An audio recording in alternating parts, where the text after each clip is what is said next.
Kalen, What's up? what's going on, man? Dude, it's just been an eventful weekend and another eventful weekend coming up. But you and I were both in Seattle. We had a crazy time. We saw some crazy stuff, and I think we should get into it. Yeah, we will. For the people that are tuning in for the first time that may not know you, because people don't know that I've known you for many, many years. So talking to you is like nothing new, right? Right. But there are people that are watching that have no idea who you are. Yeah. So just kind of explain, what is it that you do, bro, professionally right now? And what is it that you are kind of like aspiring to, accomplish with your career, just to let people know. Right. So what I'm doing right now is I'm building a company. It's already started. It's called Scriberr News, and we're a nonpartisan outlet and media company. And what we want to do is restore trust in the media, restore trust in traditional reporting and journalism. We don't want to give you our opinion. We just want to tell you exactly what's going on in our reporting and our journalism. So, like when you look at the facts, what are the numbers, right? 28% of journalists identify as like left-leaning, 7% is right-leaning, and 50% are undeclared. So that could be anything. Mm-hmm. But we want to restore that trust. On top of that, I'm getting more into an individual role outside of Scriberr, where I'm going to be ground zero reporting, and sort of the same thing, just showing you guys the facts. And that's where I'm at, essentially. I'm on Twitter, I'm on Instagram, Patreon, all of that is at From Kalen. So just sharing the facts, right? Like trying to stay as close to the middle as possible, or trying to stay on top of what the truth is, whether left or right. What's like your opinion on the climate of journalism and reporting, and even on the right? Because some people, they do put out fake news that are on the right. So what is it that really bothers you the most about our, not just political climate, but just kind of like the news journalist climate right now? Because people don't talk about it. Like they don't. It's kind of like a dead art. It's a dead career. It pretty much is, and people just see it as a way into the industry to become famous. So what's kind of like your views on that? I was kind of thinking about that on the way here, and it seems like everything's very polarized, and because it is. But it seems like to make any money in journalism or reporting, you have to pick a side. And when you pick a side, you get paid to sort of frame and tell the story a certain way, whatever the story might be.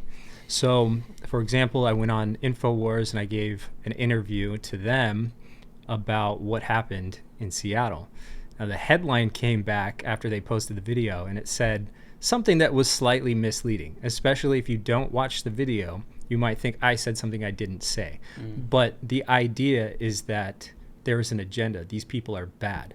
And both sides are doing it. These people are bad. No, those people are bad. So being nonpartisan and just reporting on what people are saying without trying to frame it in a specific way that accomplishes another step in whatever that agenda might be.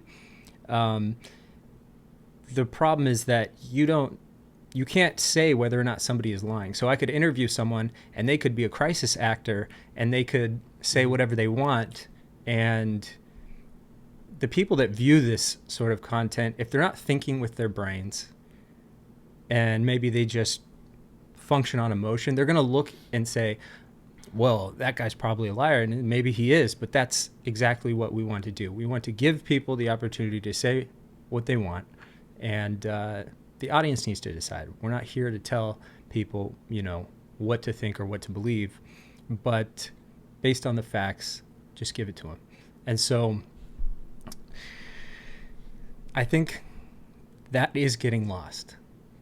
And it's almost one of those things where it's like you either sort of join the two factions or feed your family. Or you feed your family by joining you get what I'm trying to say? Exactly. So you can feed your family, or you can try to seek out the truth. Mm-hmm. And it may be harder, it may be more difficult, but there are a lot of people out there that agree with that position. And so we're looking for those people. But that's kind of the way I'm. It's funny because like when you think about it, like the climate that we're in with like fake news on the left and on the right, and people not trusting any kind of news outlet, they just want the truth, right?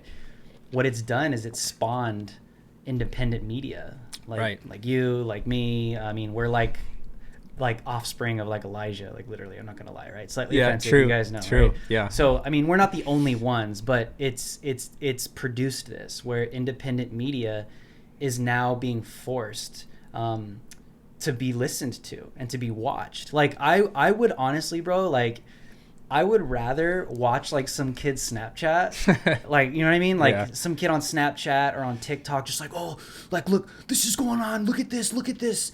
And it's just, I just want to know what's happening. Yeah. And like, I think it's gotten so polarized, like you said, and it's just, there's money involved, there's millions involved, there's political agendas involved. And it's so simple and basic. It's like, we just want to know what the hell is going on. Just show us, just tell us, whether you're on the left or whether you're on the right. Like CNN never used to be so hardcore left. Never. Yeah. I remember growing up as a kid, like they would like criticize Democrats. They would criticize people on the left.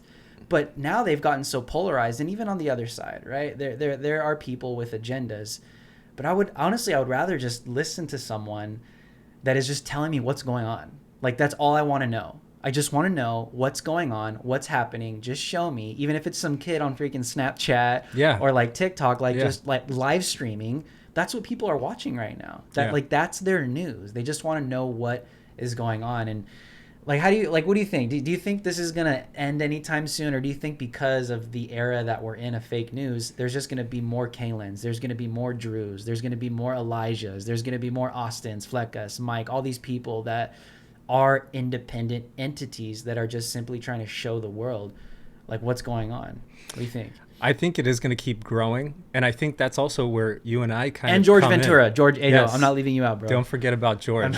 Guy's a major player right now. Major player. But yeah, I think that it is going to spawn more people, and I think also people like you and I, like, I'm just getting started out, but you're extending the olive branch to me, right? Scriberr is going to extend the olive branch to people that, you know, maybe they don't want to be in the position that you or I are in, but that want to submit their footage. They're out somewhere and they want to capture it, and they want to submit that to show people what's really going on without the framing, without the bias and all that stuff. So I already have plans of, like, I'm already eyeballing people. I already see that there are, even on TikTok, I see guys that are like, have zero filter. They just say what they want to say. They have a great story, and they're about truth, you know, and their pursuit of the truth is something that it's like, I can't teach somebody to have pursuit of the truth, but I could teach you how to report, or I could teach you how to edit, or I could teach you all those things. You know what I mean? There are certain qualities. So I'm already looking at, like, all right, what's my network? Who am I looking at? What about the future? Because what we need to do is build up those people. We need to build those people up, identify who they are, who's going to work. You know what I mean? Who's going to go out there and put themselves in a dangerous situation to get the news to people. Not some fabricated story that's going to rile up people's emotions, because it happens on both sides. There are people that are just like, this, you know, Trump 2020, or like, you know, a cab or whatever, you know what I mean? Like, in the context of just simply putting out news. Yeah. Right? Like, and I think that's kind of what I want to, like, make a distinction between, is you do have, like, propaganda. Yeah. But then you do have news. But then you have people that put out news, they put out stories, they put out clips, they put out whatever in the name of news with propaganda, with a political agenda to get you to believe something, to adopt an ideology, right? I like, to be honest, I don't care. Like, if you're a hardcore Democrat, I don't care. Just put the news out. Just put it out. Just show us what's going on, because we shouldn't be brainwashed. That's how we become like freaking North Korea and these hardcore communist countries, where it's hardcore propaganda, where the news is to get you to literally believe something that's not even real and adopt these crazy political ideologies.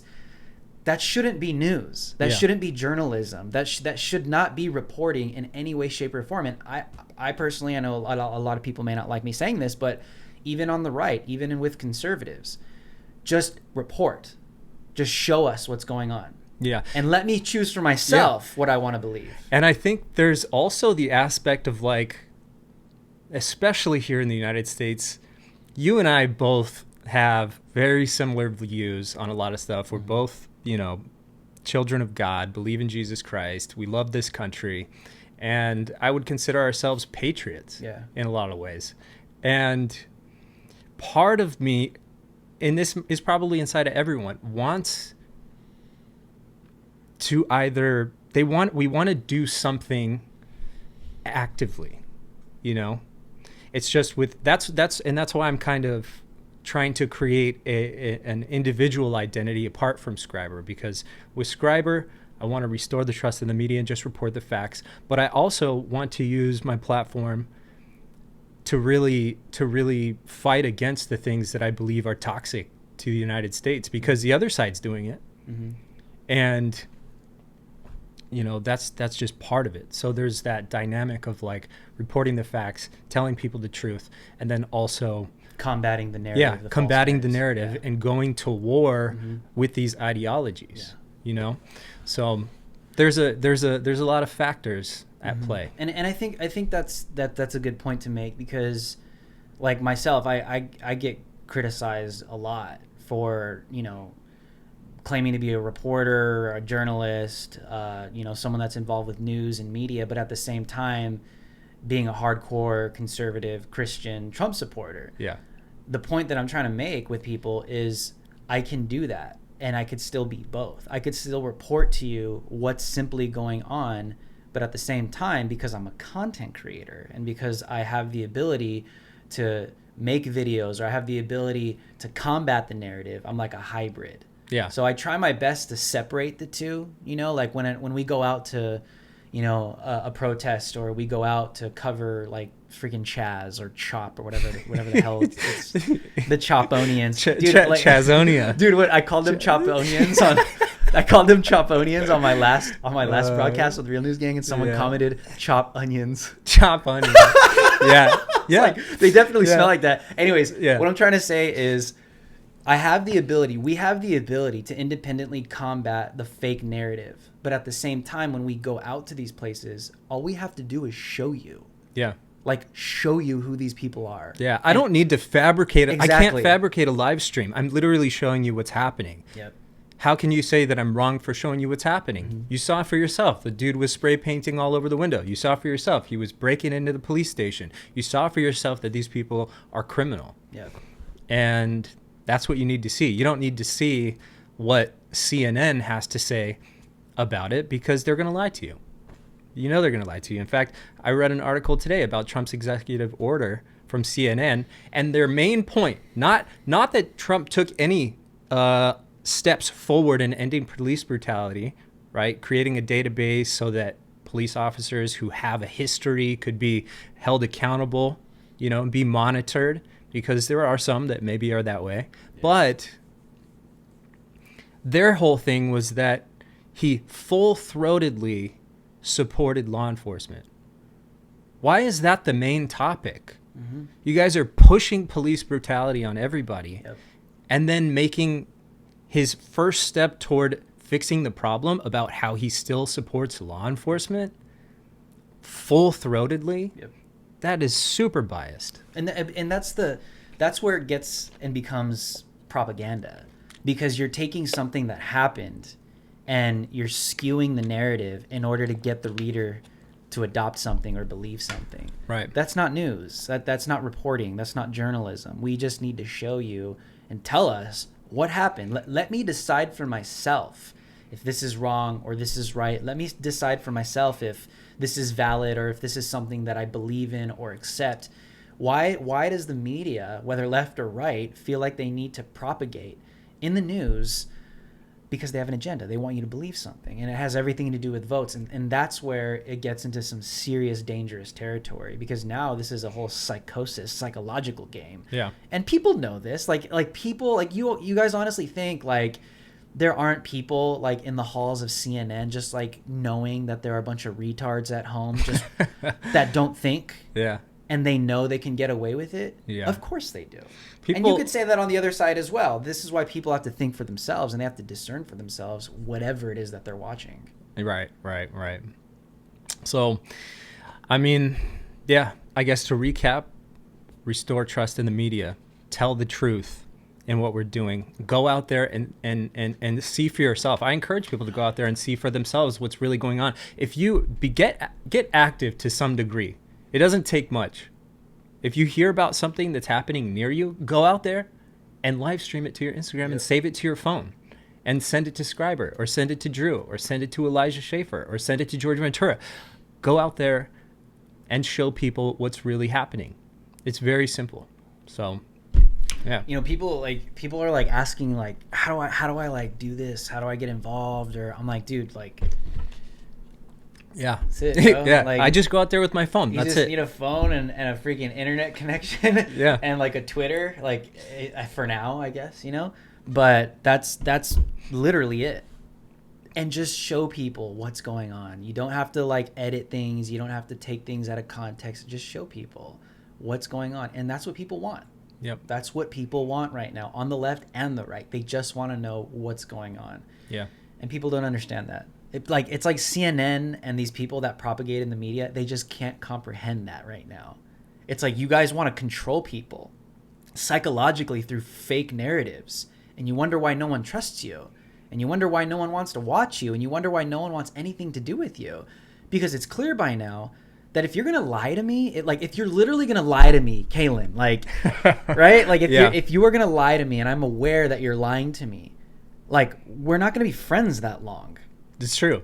Like, I just don't want anything to do with you because Yeah. you're not a source of trust. Yeah. And when it comes to the media, people are starting to identify these news agencies as absolute organizations and companies of distrust, disinformation, misinformation. And I really wish people would wake up more to those realities. I had somebody tell me the other day, I can't trust Scriberr because you have opinions, basically. You have opinions about CNN. And I did. I wrote a post about the CNN article that I saw, and this person wrote a whole long thing about how can you guys be nonpartisan if you're saying this, if you're smashing them? And it's like, I'm smashing them because they're not nonpartisan. Okay? Yeah. Not only that, but I'm allowed to have my own opinions. And I make that very clear. It's on my Twitter, and I'll post it everywhere. And I'll talk about it every time. I have my own opinions. And Scriberr has its own mission. So that's what I wanted to say about that. But yeah, we're not going to be lied to. I'm not going to be lied to. I'm skeptical about everything. Even with this dude, just stuff that's happening right now, like what we're seeing with Atlanta. Let's get into it. Yeah. Speaking of retardation, okay? Speaking of retardation, let's talk about Atlanta. Let's just go straight into this. Yeah. If you have not heard about this by now, you're probably living under a rock, or you're probably on vacation with Jared Leto somewhere in some, foreign location that's disconnected from reality. But we're just gonna get into this. I mean, what's going on in Atlanta is scary. It really is scary. If you live there, you should be very afraid right now, because what's happening to the police, it's not just defunding the police, it's discrediting the police, but it's also disarming the police. Yeah. Just so you guys, if honestly, if you haven't heard about this right now, the reason why I'm going to read this is for you. This is an article from the Daily Wire. Former Atlanta officer charged with felony murder. Notice how they say former. And shooting of Rayshard Brooks. I've been calling him Retard Brooks on Twitter, and people have been like freaking the hell out. Dude, it's so funny. A former Atlanta police officer is facing felony charges after fatally shooting Rayshard Brooks in a Wendy's parking lot last week. Fulton County District Attorney Paul Howard announced the charges against Garrett, Rolfe, who was fired over the weekend on Wednesday. Rolfe is facing 11 counts, including felony murder and assault with a deadly weapon. He's pretty much doing his job. Rolfe's partner, who was present during Brooks' shooting, Devin Brosnan, is facing 3 charges and has been placed on administrative leave, according to the Wall Street Journal. Rolfe killed Brooks late on Friday night after responding to a call from a Wendy's employee that a man, referencing to Mr. Brooks, had fallen asleep behind the wheel in his car in the drive-thru. You know, people have been saying that he was just sleeping in his car in the parking lot. He was in the drive-thru. He was in the drive-thru. And there's information out. People, I think my mom was actually telling me that he was just parked and he wasn't in the drive-thru. He was in the drive-thru. He was in the drive-thru. He was in the drive-thru. And obstructing traffic.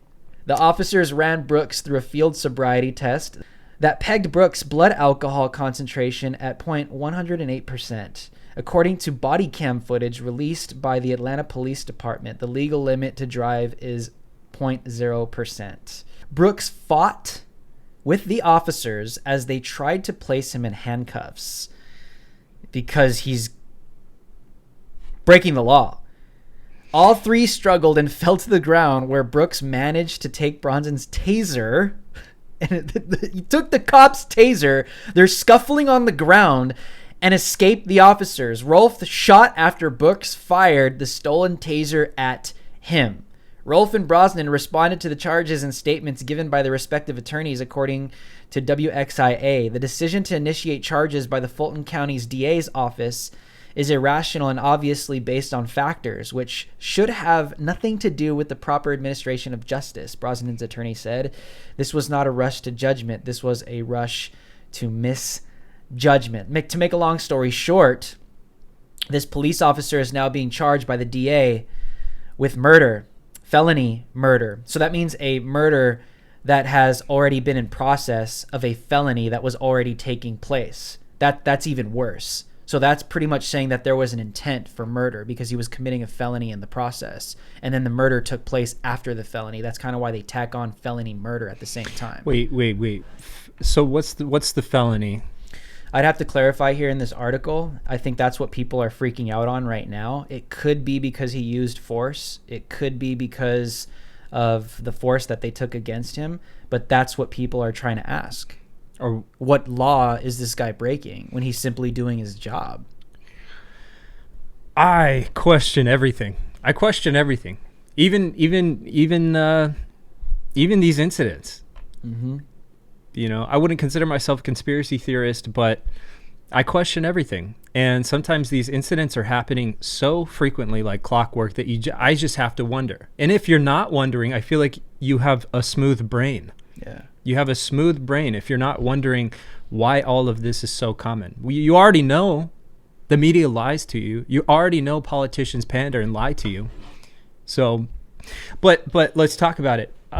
When you're sitting in your car and you have a blood alcohol, for me, I'm an EMT. Mm-hmm. My blood alcohol level can be 0.04, right? I think it's 0.08 for regular people. For me, it's 0.04. But if I was at above 0.04 sitting in my car, that's DUI. It's a DUI. Even if I'm asleep and I'm not moving and I'm sitting in a Wendy's drive-thru, which is worse, but... And his was at, what did it say? This dude was wasted, bro. What did it say? The legal limit concentration 0.108%. Yeah. So he was definitely not sober. I mean, he made a decision. It's irrelevant because he's breaking the law, clearly breaking the law. Now, what's interesting about this is people are defending this guy right now, and they're saying that he was an innocent man. And the argument is they're literally saying because he was running away that the cops shouldn't have shot him. He had a taser. He stole a taser.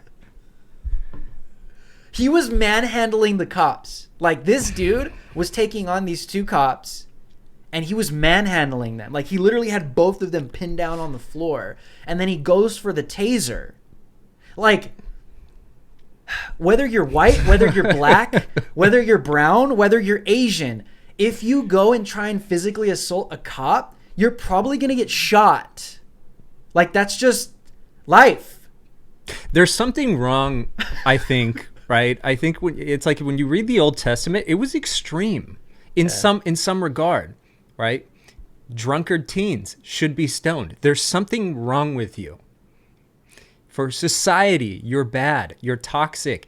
And for whatever reason, the Jews thought, hey, this is bad and we can't let it go on. Yeah.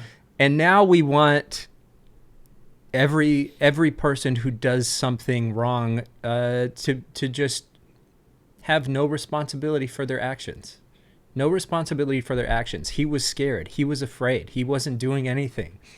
He was. That's a lie. He had a for people saying that, that's a lie, dude. Like, he had a criminal rap sheet. He was a child abuser. Like, these cops knew who he was. They knew that he had a violent criminal history, so they approached him with caution. Yeah. Like, it was no, to these cops that got physically assaulted by this guy, it was no surprise to them. Yeah. Like, it literally wasn't, because they knew that this guy was a criminal. And, like, it's not racist to say that just because he's black. Like, I literally believe right now we're getting to the point where, like, black people and brown people, and I could say this, are going to be, like, immune to anything at this point. Like, if this guy would have taken that cop's gun and shot both of those cops in bloody murder, he would have just gotten away with it. Because look how the media, look how the culture is responding to this. They're defending a criminal that was trying to, I would argue, kill these cops. The guy was literally fighting for his life, whether he was sober or not. You don't do that. What I'm trying to say is the culture and people are defending a criminal that was killed. How would have they responded if this guy would have won that fight, taken the gun, and shot both those cops in cold blood? Exactly. What do you do as an officer? He'd be a hero, bro. Yeah. All these black people, all these Black Lives Matter people, this guy would be like a freaking hero. He'd be like their Iron Man. He'd be like their real life Black Panther. Yeah. Like, literally. And they scary. would praise it. That's scary, dude. That's a scary thought, because if they are responding to a criminal being justfully and rightfully killed by praise and defense like this, how do you think they would have responded to it if it would have happened the other way around, if this guy would have been their champion and shot both these cops in cold blood? He would be their, like, savior right now. Scary. Yeah. And that's where we're going, dude. Like, that's gonna be a thing, dude. Like, a lot of black people, a lot of brown people, I don't care, you know, what people say. They could say it's racist or whatever, but I think we are moving into a little bit of an era where minorities are going to start to become, like, immune to crime. Well, yeah, I mean, it's already happening in the culture, right? Yeah. If you're white, you can't have an opinion on something, or your intersectionality determines the validity of your experience. Well, my skin has this much melanin, and your skin has that much melanin, so you're an oppressor. You're a this. You're a that, and I can get away with whatever I want because systemic racism. Okay, fine. See how that works out. You want to kick out. You want to kick out the thing that was sustaining your community. You want to kick out the thing that was protecting your community. When somebody robs you, when somebody knocks out your baby daddy, who are you going to call? Mm-hmm. You want to get rid of them? Okay, fine. If that's what you guys want, you guys are heading towards segregation. Yeah. What are you doing? It is so weird when I hear white people go to the front. White people go to the front so you can get pelted, so you can get hit. To me, that's just like, what the heck? They literally are listing out rules. It's the guidelines for white people. Have you seen them? I've seen a few of them. If you go to a Black Lives Matter protest, there are literally segregated guidelines for white people, like to-dos and don'ts. Like, you're not okay if you're white and you go to a Black Lives Matter rally, like it is like blasphemous, like, to grab a megaphone and start preaching or start protesting. Yeah. That's like, I think that's like the first rule that they say, like, you have to let the black people talk. Yeah. So you have to, like, segregate. You have to it's like they're practicing segregation, bro. It's like flipping. And, like, white people can't do certain things at Black Lives Matter rallies. Like, no, like, you can't sit there and say that's how it is. That's literally how it is. When you go to these Black Lives Matter rallies, there are literally guidelines for white people. Things you cannot do. And lines you cannot cross. Yeah. And it's like these people want to take us back to the 1950s, but now it's like this black supremacy. And, like, people that don't want, like, we've been to so many, and that's all you see is, like, this black supremacist, black privilege, where white people are now becoming the absolute, less dominant race because they're bowing to black people, that, like, all this white guilt. Yeah. And it, to me, the hypocrisy of it is this. The hypocrisy of it is Black Lives Matter and, you know, these civil rights activists are fighting against racism and systemic racism and, you know, white supremacy, but they're literally becoming the complete opposite of what they claim to fight against. It's changing. Yeah, they don't want equality. No, they want dominance, bro. Yeah, That's clear. That's all you ever see at a Black Lives Matter rally. All you see is a bunch of black people that want to dominate white people so the media could capture it and it makes a good news story. And then all these white people and even little kids like taking knees in front of like kissing black people's like shoes. And I'm like, what the hell is this? Why are you doing this? As if like you are literally the reason why we had slavery and the reason why we had a civil war. Can you imagine, Kalen? Like you have a kid in like 5 years, a little baby Kalen, little white little baby Kalen, and telling him like if you're like this hardcore SJW, like, oh, you know, KJ, Kalen Jr., you know, it's our fault, son. It's our fault that, you know, there's racism in the world and, you know, our great ancestors that owned slaves. It's our fault. It's our fault. So you need to be guilty. And you know, I'm gonna give you $20 for lunch today, and you need to give $10 to your little friend LeBron because you need to pay your reparations and pay for his lunch because it's your fault that racism exists. Yeah, which and that's the world these people want to live in, bro. Oh my gosh, dude. These people, I know. And I write the video that I posted to my Twitter, Native American guy who was awful, by the way. We saw him later on. What did he do? He threatened to piss on a street preacher, screaming in his face, yelling at white people, telling them that they're not good enough or they're not white allies. Yeah, they're not white allies because they're not trying to strangle a street preacher to death, a white street preacher. I don't get this guy. Anyways, what did he say? He said that all white people need to pay black people $10. You know why? And this is where it kind of it aligns with what you're saying. They want supremacy. He mentioned that if you don't give up $10, then you don't belong here, because if you can't give up $10, how are you going to give up power? How are you going to give up your land? How are you going to... Why do I need to do that? Yeah. Why would I ever need to do that? I have nothing to do with anything that happened with slavery. I have nothing to do with it. Nothing. I have nothing to do with it. And I'm not going to bow down or agree to that. Or insane person. Literal insane person. And you have to wonder, like, was this guy paid to say something that egregious? It just doesn't make any sense to me. It just doesn't make any sense to me. But with the officer, with Rashad, what is it? It was Retard Brooks. Oh, I'm sorry, guys. I'm sorry. Rayshard Brooks. I'm sorry. You know, I just, you know, I'm one to believe that you're kind of like a little bit retarded if you think that you're going to challenge a police officer and think that it's going to end well for you. Like, I know that's controversial to say, and but the response doesn't make any sense. Yeah. This Wendy's is in their neighborhood. And I think they burned down the Wendy's. I think it was the same Wendy's. Yeah, I don't know. Someone write in the comments. I know a Wendy's burned down, but some Wendy's burned in Atlanta, and I would, this is hilarious. If they burned down that Wendy's, like, what did Wendy's have to, like, what did Wendy's do to you, bro? Like, why does Wendy's got to get, oh, because she's white? Is it because Wendy's is white?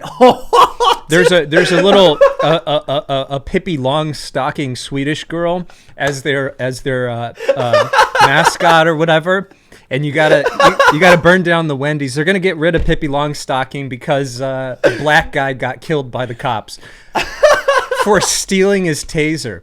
And think about it from the cops' perspective, though. But seriously, like, when the man has the taser, when Ahmaud Arbery wrestles the gun away, somebody else made this point, and I thought it was great. Are they just gonna put the taser on the ground, put the shotgun on the ground, and say, "Don't shoot," and run away? Like, no, something bad is gonna happen. Yeah. It's a bad situation all around. But burning down a Wendy's to do what? What?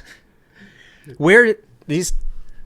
These people aren't Black thinking. power, bro. These people aren't thinking. Maybe it has something to do, because we already know that Black Lives Matter and these rioters and these protesters are mixing. They're intermingling and ideology mixing with communists. Mm-hmm. And we already know that they have this infatuation with the romanticized fight between the proletariat and the bourgeoisie and the ruling class and eat the rich, and we're going to burn down corporations. But it's like, you guys stole and looted in Santa Monica from small businesses. Yeah. You guys are destroying small businesses too. You guys are all idiots. Listen, for those of you that are listening, and I don't know, you might be triggered and you're like, oh my God, how is YouTube allowing this Hispanic guy to say these things? How is this white guy saying this stuff? Let's offend you a little further. I'm going to say this. Let me explain to you how this just proves this whole instance with Atlanta and with this guy getting shot justifiably by these cops has nothing to do with police brutality anymore. Because now this exposes the fact that Black Lives Matter and these riots and these protests have nothing to do with police brutality. This had nothing to do with police brutality, bro. This is not police brutality. This is a cop protecting himself, his partner, and even black people that are in the vicinity, in the community around. The reason why this guy took a shot at him, because he already knows he's not in the right state of mind. He's not sober. Number one, that's a huge red flag in the mind of a cop. Number two, they're already aware that he's a violent criminal. Number three, it's very clear he's resisting arrest. And he's running away. It was obvious. Number four, what do you think's going to happen? What's he going to do? Is he going to go commandeer a vehicle? Yeah. Is he going to go pull out a knife and put it to a black lady's throat and hold her hostage? Is he going to go jack a car and smash it into someone else to try and get is he going to start a high-speed police chase all over Atlanta and kill a bunch of black people? This is what these cops are thinking. They're thinking about the surrounding communities to protect them from morons like this. The reason why this guy got shot was because he was a threat to the community, which included black people. Yeah. And it wasn't police brutality. Yeah. This was an act of saving the community around from a violent criminal that was attempting to get away from officers. This is why this has nothing to do with Black Lives Matter or police brutality. This isn't George Floyd. This isn't a cop putting his freaking knee on a black guy's neck for 8 minutes and 46 seconds. This is a retard black guy that's drunk, that's fallen asleep in the damn Wendy's drive-thru, that is already breaking the law, and he gets caught, and he gains and musters up the bright idea to challenge the cops, and he gets shot and killed for it. That's what this is. That's not police brutality. And then now it's being politicized. And now they're burning down Atlanta, and they're burning down Wendy's, and they're burning down a bunch of businesses because of this. It just shows you it has nothing to do with police brutality. There's weak-mindedness. There's so much weak-mindedness. And it shows because these people just do anything they're told. Somebody's telling them, you should be mad. You should go and do this. The appropriate response for this is to go kill cops. The appropriate response to this is burn down a business that has nothing to do with anything. Mm-hmm. Makes no sense to me. Here's one thing, though. And I don't know, maybe one of you guys out there can verify this. I have heard that after the guy was shot twice in the back, the officer went up and kicked him a couple times. I don't know if it's true or not. Maybe it is, maybe it isn't. If it is, I don't know what the necessity of that is, but that's not the main point. That's not the main point. So what if he kicked him? So what if he kicked him? I just don't see why that changes much. He was already shot twice. He got kicked. And here's my question, because people are listening to you say that, and they're like, oh my God, you're so heartless, and you call yourself a Christian? Like, what's wrong with you? How could you say something like that? And it's like, dude, why are you defending criminals? Yeah, that's it, and it makes me laugh. Like, if someone were to go and, like, for people watching, like, if someone were to go and, like, do this to you. Like, go to your parents, go to your mom and get into a, like, drunk and get into a scuffle and just, like, overtake your mom and beat the hell out of her. And then your mom decides to defend herself by any means necessary. Let's say she has she open carries or she has a conceal, right? And she pulls out her gun and she shoots a bad guy. And he's black, whatever. Are you gonna respond in a way where you defend the criminal and not your mom that was acting in self-defense? That's a great point. Like, but the logic applies to everything, and people will say, "Oh, well, it's a cop." It's a cop. He's there to protect the people in Wendy's. Yeah, and everybody from else. This guy. Yeah, and here's the thing: these communities, if they don't, what do you think? If they don't want law enforcement in their city, fine. Yeah. Oh, that's it. Yeah, there you go. If they don't want law enforcement, fine. You guys want to rule yourselves? You guys want to police yourselves? Don't we already know what that looks like in Chicago? And CHAZ. We already know what it looks like. Your cousin killed his cousin, and you're going to kill his little sister and everybody else that he knows. And it's going to go on and on and on and on. And you don't see that you're being played. Yeah. You don't see that you're being played. In my community, I want strong law enforcement. You know why? Because it protects me from criminals. And I want to live with other people that think like me. Let me talk about character. You don't get in the car when you're about to pass out. You don't. You know why? Because someone's going to call the cops on you if you pass out in a Wendy's drive-thru. Hey, wouldn't that be hilarious if I want to know this? I haven't heard this in any reports. I wonder how that happened. I wonder if it was a black person that called the cops on him. Wouldn't that be ironic? I gotta figure that one out because if somebody knows, if someone knows, let me know. If it was a black person that called the cops on Rayshard Brooks, like, I want to know, like, now, because that would just be hilarious. I'm sorry, but to your point, you have a bunch of SJW morons that are calling for the defunding of the police, LAPD nationwide. And now in Atlanta, this is becoming a reality because cops are pissed now.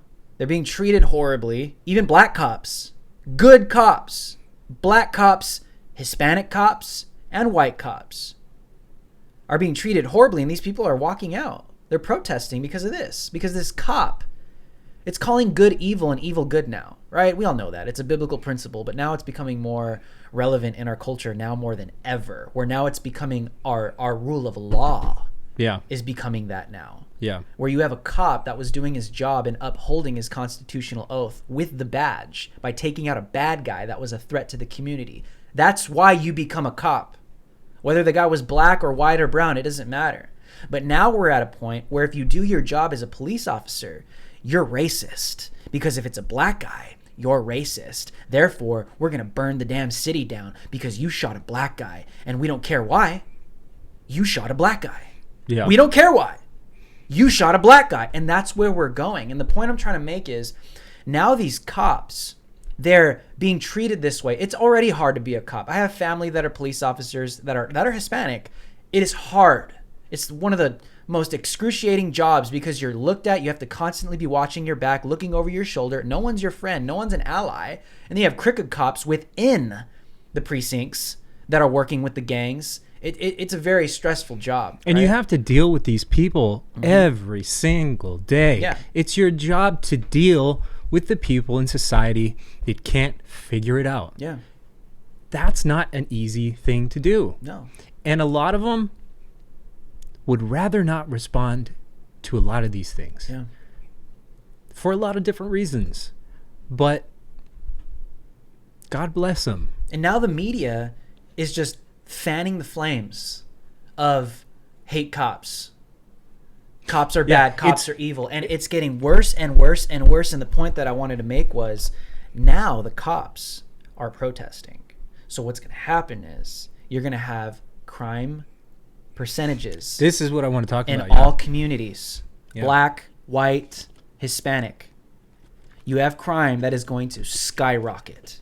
You have a bunch of innocent black people, white people, and Hispanics that are going to be innocently caught in the crossfires, that need police, that respond to 911, that respond to their cries for help, and that respond without any color in their eyes. Those people at high percentages are going to be the ones to hurt, because you have a bunch of SJW retards out here that are coming out saying defund the police, but little do you know, you defund the damn police and you start treating them like this, even worse, and you're painting a picture as if all cops are racist, even the black ones, even the Hispanic ones. They're not going to want to work anymore. They're not going to want to do this any longer. They're going to leave, and who the hell is going to protect you? No one. So when and I've been trying to tell people this, I said this on my live stream on Instagram yesterday, is who do you think's going to come and protect you? You don't think that there's evil people in the world, in Atlanta, drug dealers, human traffickers, evil people right now that are watching this, and all these moron SJWs, all these stupid young kids that are saying defund the police, defund them millions and put it into our communities. You don't think that there's some evil people just sitting back just going, hell yeah. This is good for business. Yeah. No more cops. This is good for us. No one's going to stop us now. This is only going to skyrocket our bank accounts. This is only going to skyrocket our ability to bully the communities, to do what we want them to do. No one's going to come and save them. If we want to go commit home robbery, if we want to go into a nice home and we want to storm the home and we want to go in there and take what we want, who the hell is going to come for them? Let them say defund the police, because that's what we like. If you honestly live thinking that that's not happening right now, like you just don't live in reality, literally. And I have a theory. It isn't well liked, not well received, but think about it. All the people that wanted to defund the police, all the people that wanted to abolish the police, abolish the peace. Yeah. They want both. Yeah, they want both, right? But if you think about it, the police have been put into a position now where they have pretty much no choice. They have to choose between serving the community that they probably love. They probably love the community that they serve. But if they get into some sort of altercation with any of these people and they have to defend themselves, they're looking at charges, or they're looking at death because of these altercations. These people want to kill cops. They want to kill pigs in a blanket, fry them like bacon. And now they're getting what they want. Yep. Because of this. This sets a precedent for every other officer, which is why #blue flu is happening. Yeah. But it's almost like a chess game where they weren't going to go away, but now they've decided to go away on their own. And these guys are getting what they want. Yeah. The police are just going to go away, and without a fight. They didn't have to put up a fight. They're doing it on their own. And I support them not wanting to go. Mm-hmm. But it's just interesting because 3 weeks ago, National Guard, let's crush these people. And now we're saying, oh, just let anarchy happen. And then they'll see. Their problem isn't with each other. Their problem is with the police. So we'll see. I don't know which way it's going to go. Either they're all the criminals and the gangbangers or whatever are going to protect their communities. I have no idea. Maybe they're not. Maybe the human trafficking is going to increase. Maybe the yellow dog Democrat people are going to find that their kids are missing. Maybe they're going to find that home burglaries and all kinds of other stuff are going to start increasing. Tons of other crime, grand theft auto and armed robberies. I don't know what's going to happen. We're going to find out. Yeah, we're going to find out. We're not going to Atlanta, but you know, we'll see how that turns out. I just don't. I just see that this is a loss, in my opinion. This is a loss for justice, and this is a loss for law and order. But at the same time, what do you do? What do you do when these people have no objective morality? Mm-hmm. They think that stealing, well, that person stole your stuff because they probably needed it more. So you should just stop complaining and just, be okay with your stuff getting stolen. That's the kind of thing that we're dealing with. Mm-hmm. In many other aspects, in many other areas. That same line of thinking that everything is okay because we are oppressed and we are struggling. But I don't know, maybe I'm wrong. Maybe there's going to be people in the communities that are going to get tired of it. And maybe they're going to take matters into their own hands. And then it gets more dangerous. Well, this has been my theory, because according to the FBI latest crime statistics as of 2018, right? We all know this, that black people are committing 53% of homicide and 60% of robberies and theft, but they only make up 13% of the population. So the minority of the United States of America is committing the majority of the crime, violent crime. So my theory is, if you are committing the majority of crime in the USA, you are by default going to have more interactions with the police, because that's their job. And that's not racist to say. That's just me pointing out that there's something wrong in these communities, and Hispanics are right behind them. Dude, if I smoked a bag of meth and I went out to Beverly Hills or Santa Monica or anywhere, and I started harassing people, the cops are going to come. Yeah. You know why the cops come? Because I smoked a bag of meth and now I'm harassing people. Guess what? I don't have interactions with the cops because I don't commit crimes that warrant somebody calling the police. It's one thing to go to Wendy's and get chicken stars or whatever the hell that you buy at Wendy's, or Frosty. The chocolate Frosties are pretty good, but it's another thing to go when you've had alcohol and you're going to pass out and you're sitting in the drive-thru. Recipe for disaster. You try to run, you try to fight with them, you resist arrest, you take the taser and run away, you shoot it at them. I just don't see how anybody can defend this. Yeah, not at all. And I cite people those facts, about black crime, being committed at higher percentages in the United States.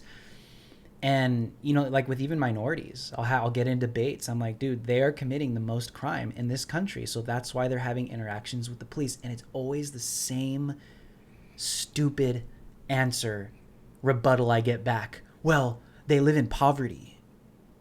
Yeah. So, and they always say this. Well, don't you think that because they live in poverty that they're going to commit more crime because crime is higher in areas of poverty? And I'm like, well, number one, it's like that because of highly concentrated Democrat policies for the past 3 decades that have decimated these communities.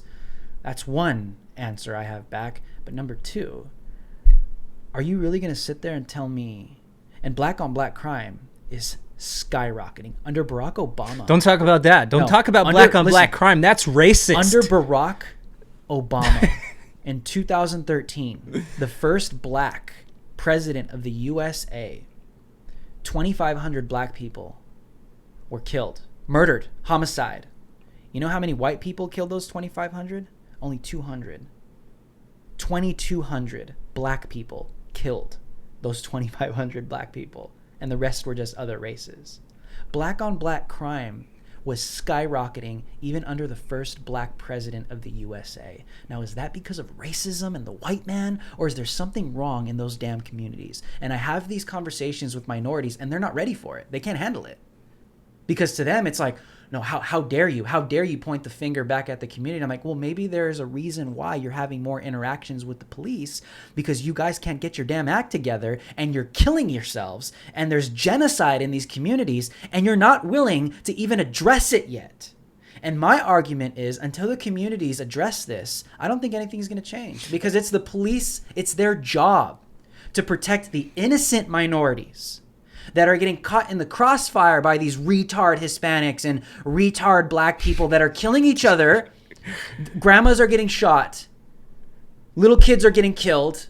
There are innocent people that are getting racially profiled because of other black people that are criminals. That's just facts. And this is what I always tell people. People always say, well, they live in poverty, so don't you think that that's why they're killing each other more? I'm like, are you seriously trying to justify genocide because they have and they live in bad situations?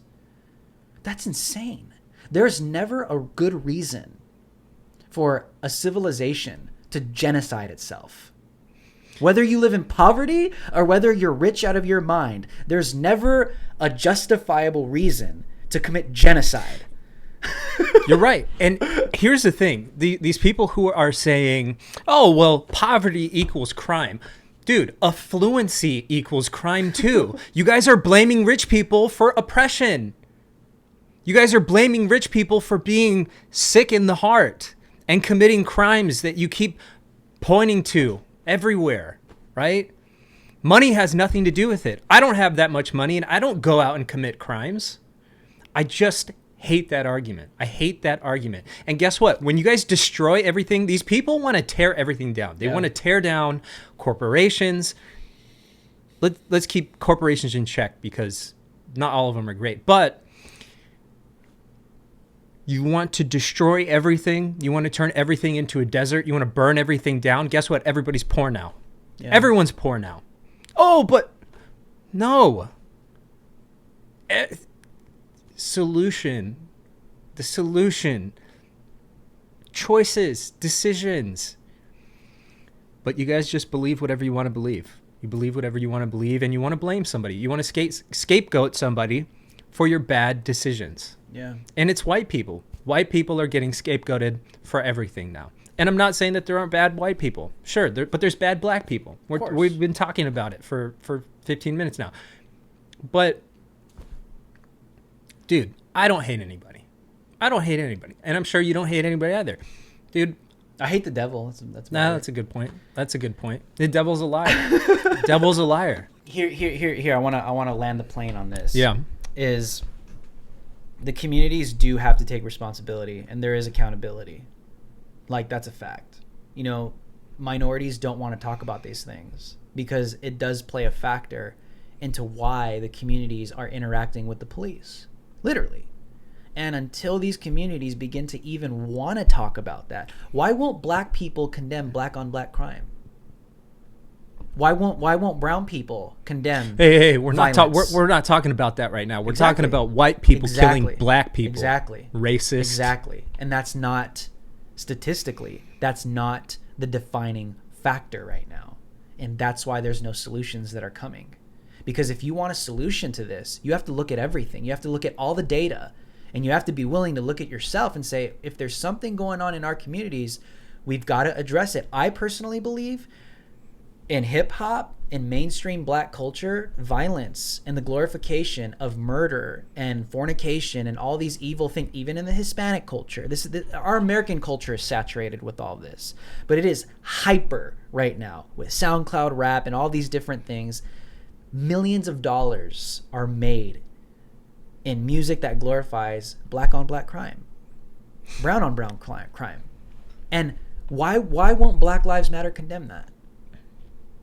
What if that's a reason as to why the cops are getting these statistics from the FBI and taking a look at this and saying, these damn communities are killing themselves.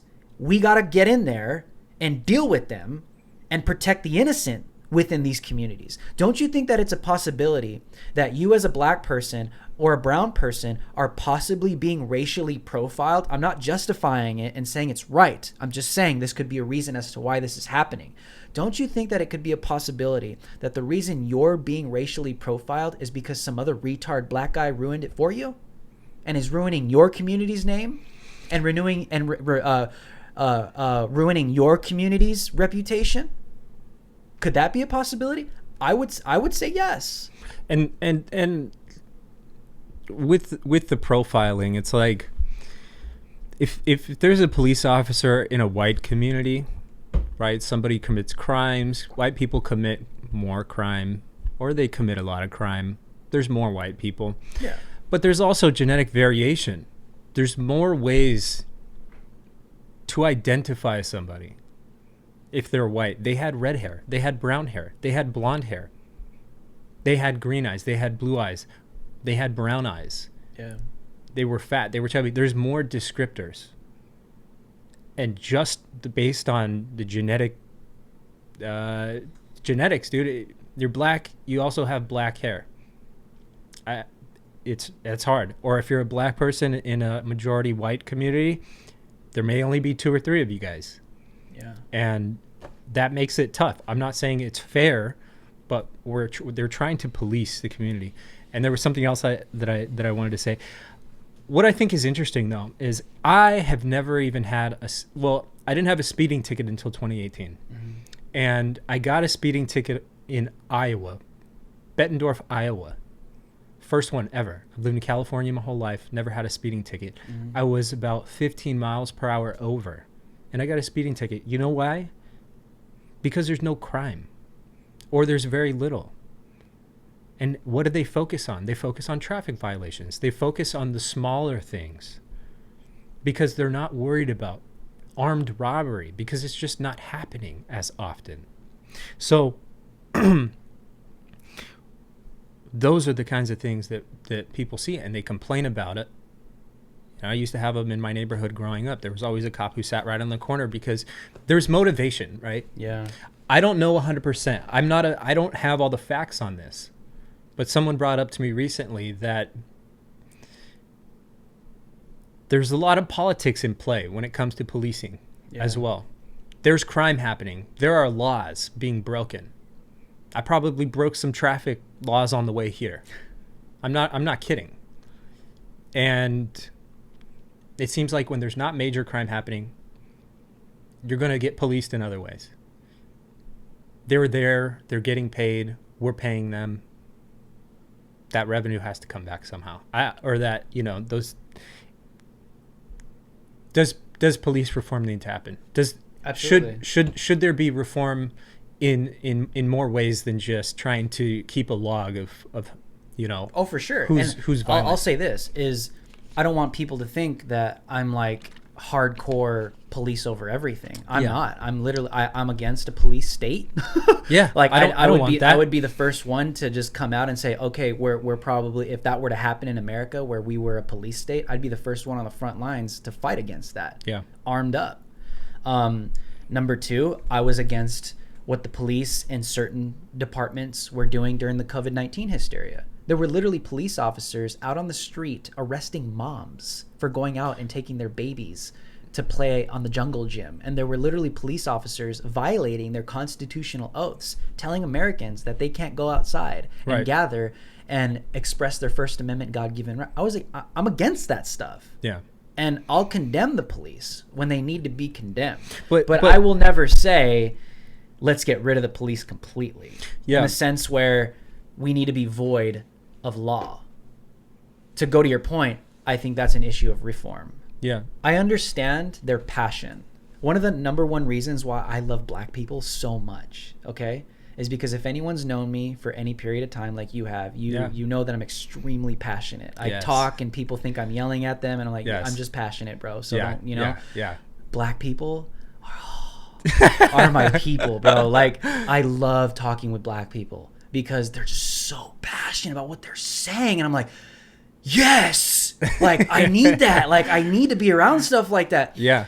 Their passion is being misguided, and their passion, I believe, is being manipulated because you have a lot of black people that think that they're doing the right thing, but the facts and the statistics just do not add up with the narrative that the Democrats are taking advantage of these people with right now. Yeah. And what I'm trying to say is I would be willing if all the police departments in the USA got nationalized and we became this communist utopia, I would be on the front lines ready to fight every single one of them and fight the second Civil War.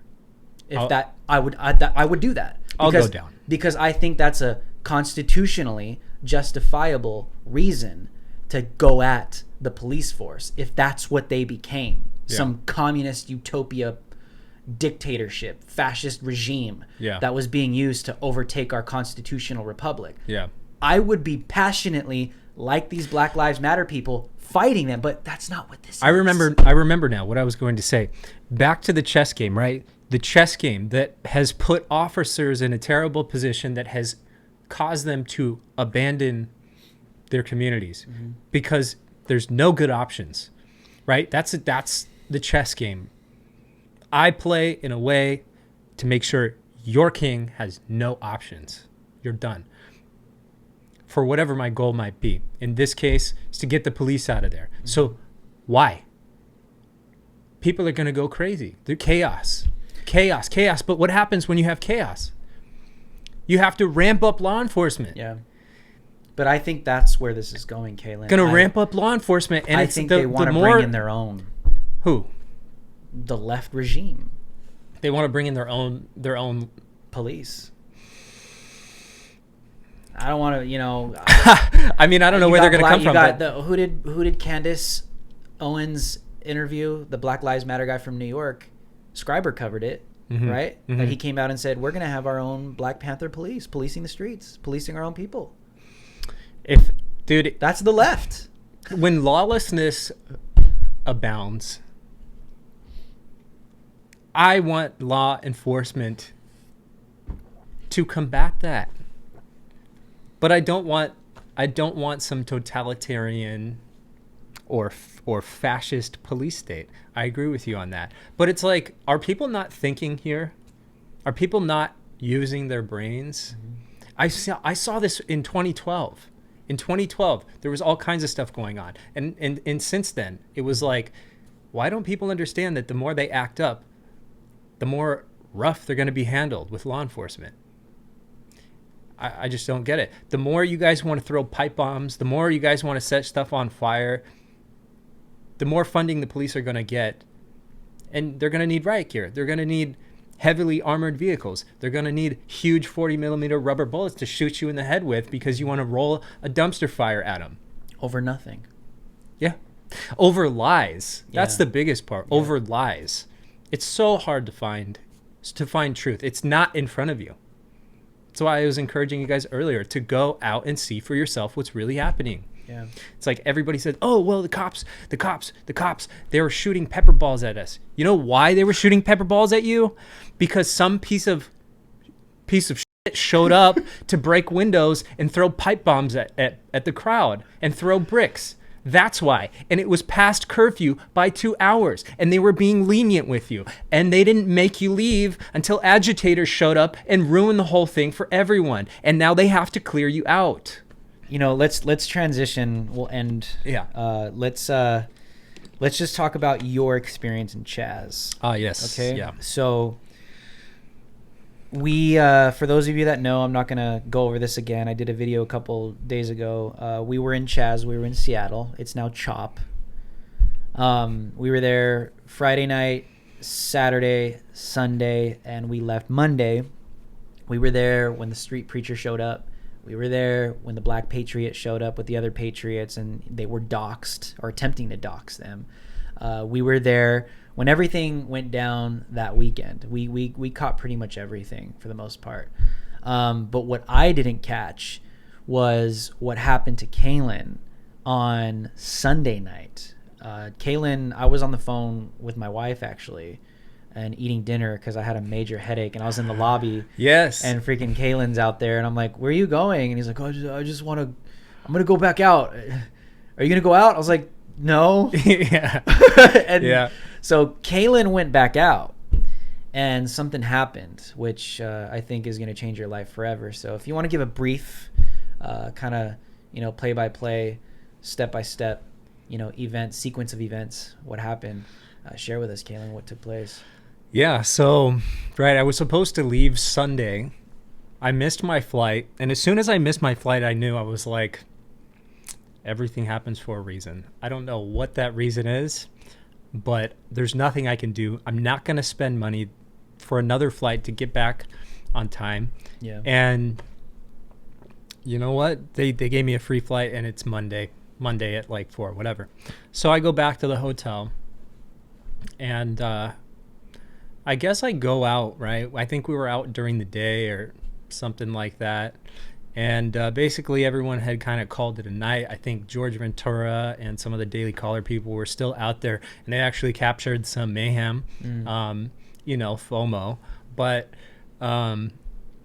it was like 12 or something like that. And I was like, dude, I don't even have to be up. I'm going to go back out there.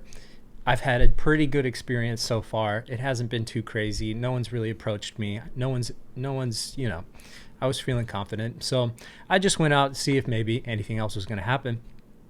I get out there maybe by like 1:30. I'm on 12th Street in Pine. And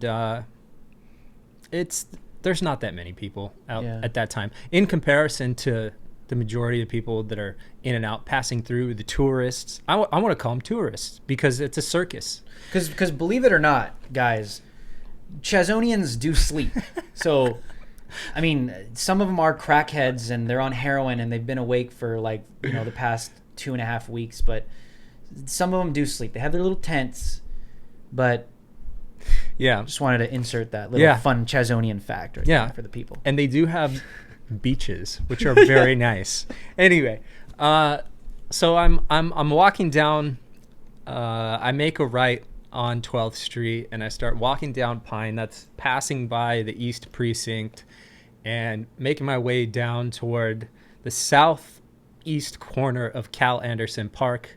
And at that intersection, that's kind of where some of the security or whatever, I don't know what they call themselves. CHAZ PD. Yeah, CHAZ PD. I'm an expert, okay? I'm an expert, guys. CHAZ PD. I know, I have all the terms. All right. So you've got Raz down there, or Raz, or whatever, retard autonomous zone, if you want to give it an acronym. Anyway.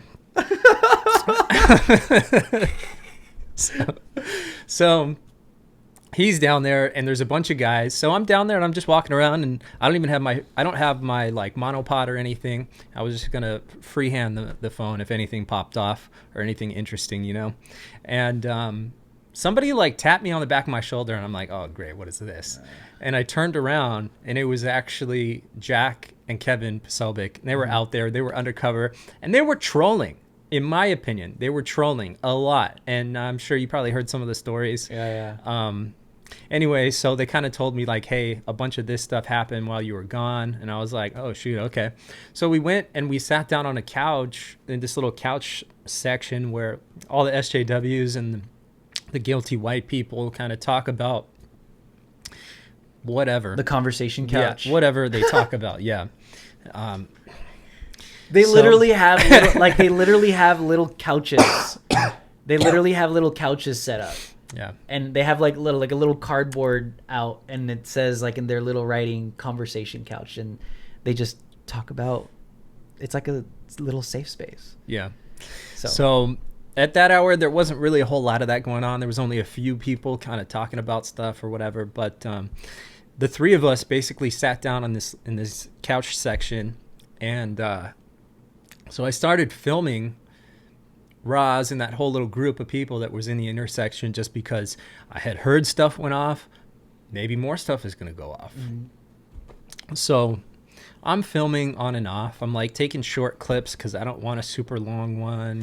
I wasn't really, I was putting my phone down, responding to text messages and whatnot. I would say you were like a good, probably like 35, 40 feet away.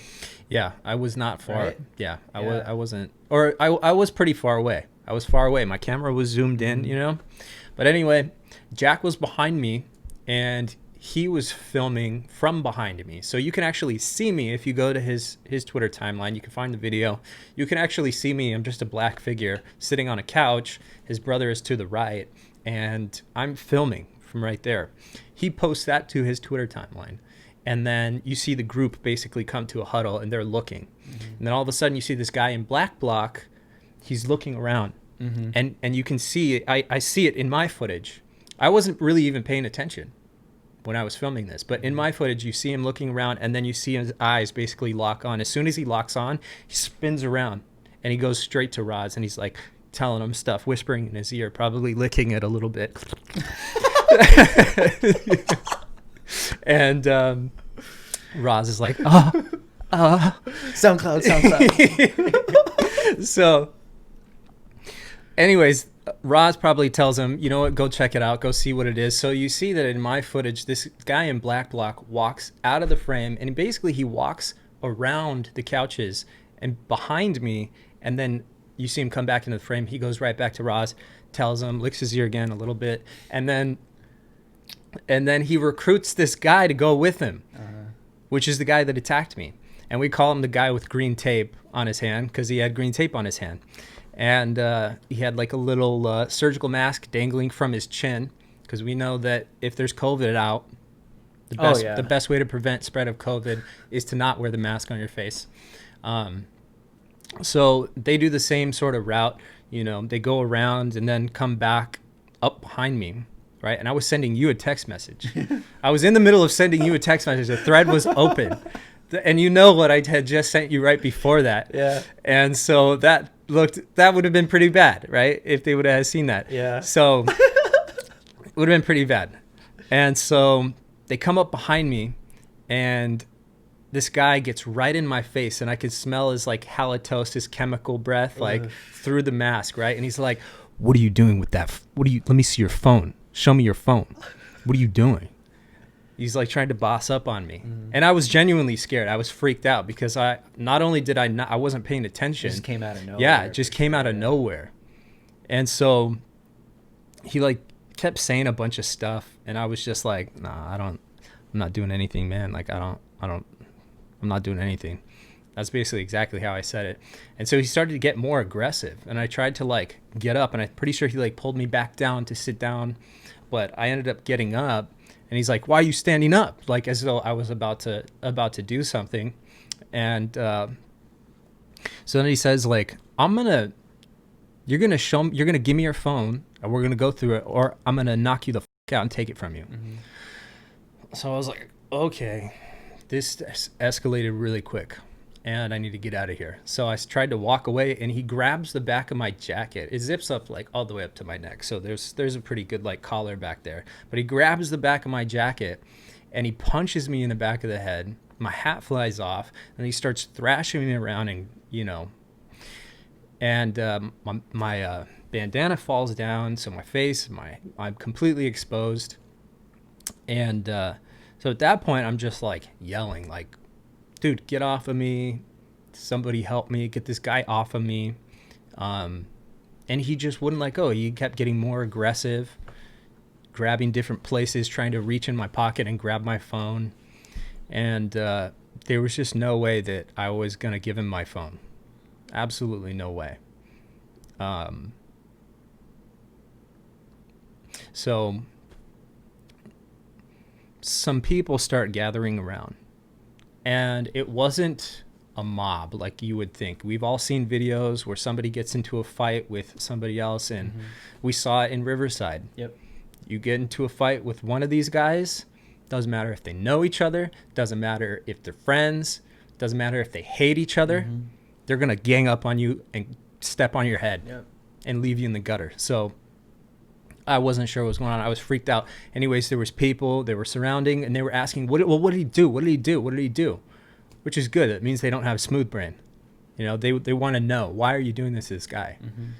And so I'm still pleading, somebody get this guy up, like, help me, And there was this huge, like, linebacker-sized dude who, like, I just looked him straight in his eye, and I said, get this guy off me, like, please help me.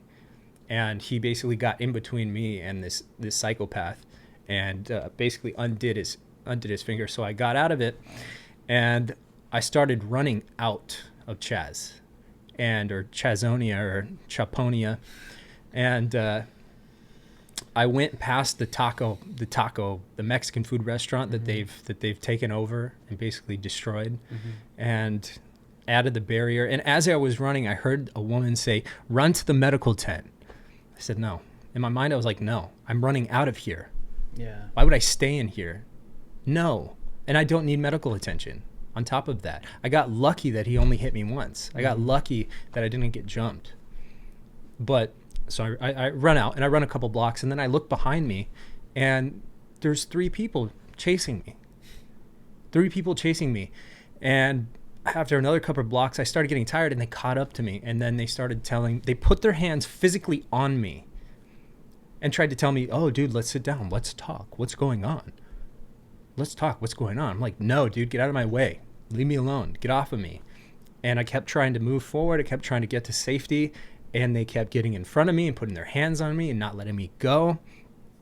And after about a block of that, I got so tired after the interaction with that guy, to running a few blocks, to being physically like stopped and trying to fight through that. And then I basically just collapsed on the floor because I couldn't run anymore. My lungs were on fire. My body was fatigued. And so I was just screaming for anybody to help me, basically. Because, dude, I don't know about you guys, but in a situation like that, screaming for help and making it sound like you're being killed, which honestly could have happened. It could have happened. You're going to get someone's attention. There was high rises, there was people out. There was a couple witnesses out on the street. But I think because I did that and people started coming out onto their balconies and sort of witnesses kind of like saying stuff, these people kind of let up, but right before they let up, this black girl catches up to me and she says, hey, my cousin said that you were doing something. I told you to run to the medical tent and you ran out of here. So why do I need to go back to the medical tent? He said, they said that you're stealing security plans. Security plans? Security plans? I said, no, I wasn't stealing security plans. What do you guys have documents written up? You guys have documents? With crayon? Yeah. And so, dude, she goes, you need to go back to the medical tent for interrogation. And I'm on the floor, and they're trying to drag me. And so, right, all the screaming and stuff, all the yelling, really trying to get anybody to help me. I heard a couple people yelling from the balconies, run, just run. Or somebody said something like, this is our neighborhood or something like that. I don't know who that was. I don't know if it was like one of those people chasing me or if it was like somebody from the balcony, but I'm pretty sure the person on the balcony said, just run. You know what I mean? So once they let go of me, I started running again, and I got on the phone with 911, and I was talking to dispatch all the way to Gorin. If you guys look at a map, you can go to my Twitter. You can see the map. I basically drew a line from the whole run. It's about 0.8 miles. It was very difficult. I'm not athletic anymore, but with all that going on, I was super tired. And I was just trying to like tell dispatch where I was, what was going on. And I get to this freeway overpass, and I turn around, and the black girl had finally stopped chasing me. She basically just turned around. But then a midnight blue Camry with tinted windows, like limo tint, drives up behind me, goes across the intersection, and then parks in front of a building on the opposite side of the street. So I'm on the right side, they're on the left side, facing me, lights off.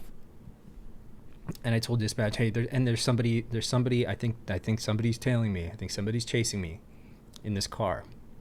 And I look to my right, I'm on the sidewalk, and there's just a big construction zone. It looks like they're putting in like a new skyscraper, like they're building the foundation. So it's got huge concrete walls that go down like 50 feet. Yeah. And I hop over both of the chain link fences, and I hop over into like this concrete ledge, and basically I'm just hiding and waiting for PD. And eventually they show up, so I climb out, and I tell them like, hey, that car over there, I'm pretty sure that's somebody, and we already know that they have radios, dude. Yeah. They have radios. Yep. They'll get in their car and they'll chase you. Yeah, they'll follow you. They'll try to bring you back into the zone when you're already gone. You're already gone, and they want to get you and pursue you. So I told them, I gave them a report. They pulled the guy out of the car. You know what he was wearing? He was full black block. Hood, black mask, black sweatpants, or whatever he was wearing. Everything black. Oh, I'm just doing security. Yeah. For all these businesses that are shut down. You're doing security for businesses with plywood all over the windows. Okay, that's fine. Maybe he was. I don't actually know. 100% I don't actually know. I just think it's a little coincidental that you look just like these people. Whatever. So PD takes report, super apologetic, escorts me back to the hotel in the back of the car. And when I get out, he tells me, dude, I wish that I could do more. And I apologize that this happened to you. If I were to have gone in there to pursue this guy, I would be murdered. And we want to do something about it, but it's just going to take time. And so that's what happened. You know, guys, we're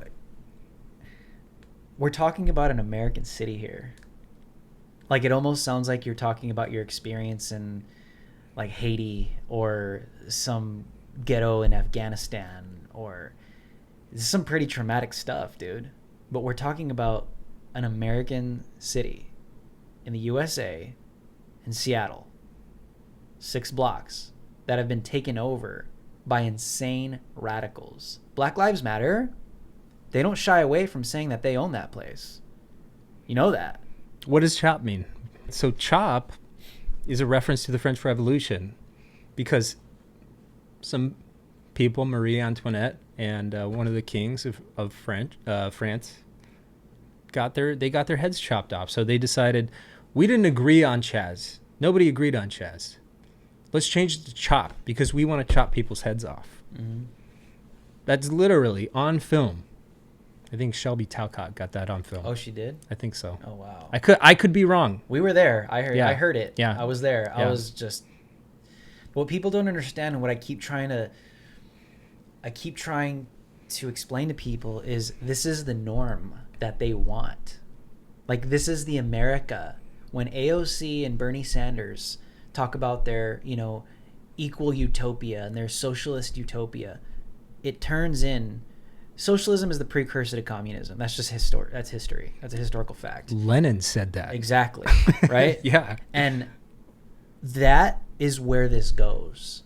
Because what CHAZ is, what CHOP is a small little window into time, or an alternate timeline as to what America could look like if these hardcore socialists and communists and the DSA and Refuse Fascism and all these insane people and BLM and Antifa, if these people become our senators, if these people become our governors, if these people get into Congress, if these people get into executive power, if these people get into our judicial system, legislative, if this is what America becomes, this is scary, man. And I know a lot of people don't want to condemn the younger generations because they want to be relevant. We don't want to look like an abusive parent, and we want to be the cool parents, and we can't tell the kids that their ideas are insane because they're going to get offended and be discouraged from ever wanting to do anything with their lives. Well, your passiveness is now allowing these people to literally go insane with an ideology that ends with death, because that's where this goes. And I don't think people realize, Kalen, your story, like, that happened in America. Yeah. On an American street. In a place that's been taken over by radical socialists, Black Lives Matter advocates. I wrap them all in it because they're all out there. They all occupy that little spot. Yeah. Black Lives Matter owns it. Antifa owns it. These hardcore communists and socialists own it. They're all to blame for what happened to you. So I don't care. Yeah. I blame them all. And you have these pastors and you have people like Lecrae that are jumping out here supporting Black Lives Matter as if it's like the right thing to do. But then this happens to you. You have pastors out here that are, getting behind Black Lives Matter as if it's the next civil rights movement. And then this happens to you. What I'm trying to say is America needs to wake the hell up because these people are insane. What are the charges, you think? What are the charges? Assault? Battery? False imprisonment? Theft or attempted theft? I might even say kidnapping. Attempted? Yeah. You're trying to drag me against my will. Yeah. outside of your stupid zone, Yeah. your little playground, your little play fort. Mm-hmm.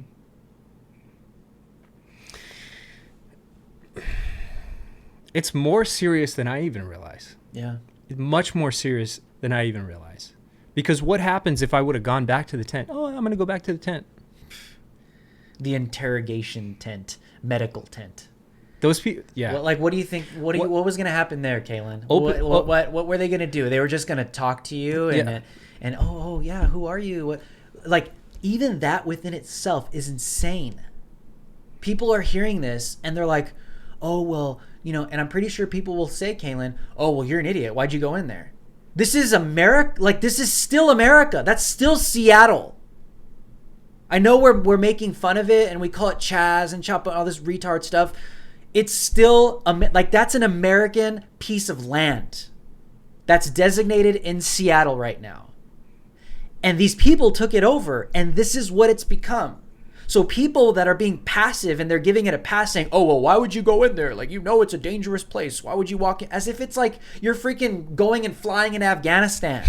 Yeah. This is America, dude. And these politicians, these left-leaning Democrats in Seattle are allowing this to happen because they know it's happening. And the police officer you talk to, he probably damn well knows that his authority is not allowing them to do anything about it at this point. That's why Trump condemns it. What am I saying? People cannot sit here and say, oh, well, you're an idiot for going in there. You know they're crazy. This is America. So you're going to give these people a pass and allow them to do this? To where an American citizen wants to go into a park and film and this happens to him? This is the America you want? And your response, people at home are just going to be, oh, well, you know, what were you thinking? Why would you go in there? This is America, bro. I can go in there if I want. Yeah.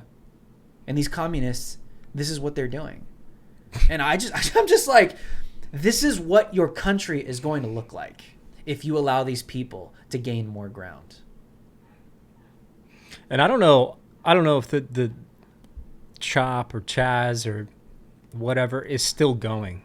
I think. Do you know? Do you think it's still going? Yeah, they're still. And I think they're trying to expand. You know what they do? Every single day, they bring more garbage onto these streets. What I did hear, though, was that there was an agreement. They were trying to make an agreement. At least let us take back a street so we can get emergency vehicles in here. Why would that be a good idea? Well, because they hand out drugs, they hand out alcohol, people are overdosing. How many people overdosed? We witnessed one. You know how many times the overdosees were picked up by EMS? Every time. Taxpayer funded. You guys hate systems. You hate systems, but you want to utilize them. You spoiled, entitled, selfish individuals. And there's a lot of you guys that are hurting. And you don't even know why. You think you know why, and you don't know why. This is like the image I have in my mind, right? It's like you have like this like boomer Gen X parent, right? That's like raising a millennial child. And the mainstream media, this is how I see Seattle. This is how I see Seattle and CHAZ. You have like this boomer Gen X parent that's been hearing from the mainstream media for the past 20 years. You know, you can't discipline your children. You can't be too harsh with them. You have to give them brownie points. You have to give them a trophy even if they come in last. And you have to let your kids just do whatever they want, because if you don't, that's going to make you bad. And you're going to be mean. And your child is going to grow up all messed up in the head because you disciplined them and you told them no. And if you do that to your kid and you don't allow them to do whatever they want, and even when they fail, you don't tell them that they're number one, you're going to be a crap parent. And you know what? You're going to be an irrelevant parent, and no one is ever going to accept you in society if you don't do any of that. So that's what CHAZ is. No one's condemning this. They're afraid to bring disciplinary action. They're afraid to say, hey, you guys are crazy.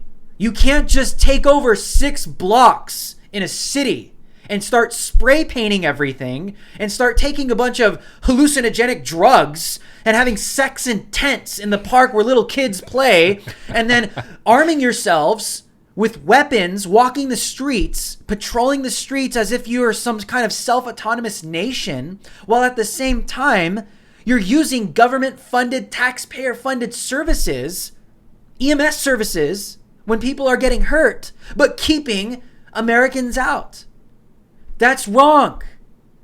Bad kids. Like CHAZ, bad kids. Bad kids. You need to be spanked. You need to be disciplined. And that's not abusive to say. And Seattle is being the passive, cool, relevant mom right now, just letting the kids come in the house and smoke everything that they can put in their pipe and just do whatever the hell they want. Your daughter's sitting there banging like 5 dudes on the couch and, oh, it's okay. It's fine. It's 2020. Just let it go on. Be cool, man. Be cool, man. Be cool. Just let it go on. You know, we can't tell the kids. We don't want to be harsh because I didn't want to be like that when I was little. Just do whatever you want. And this is where it goes. This is where it goes.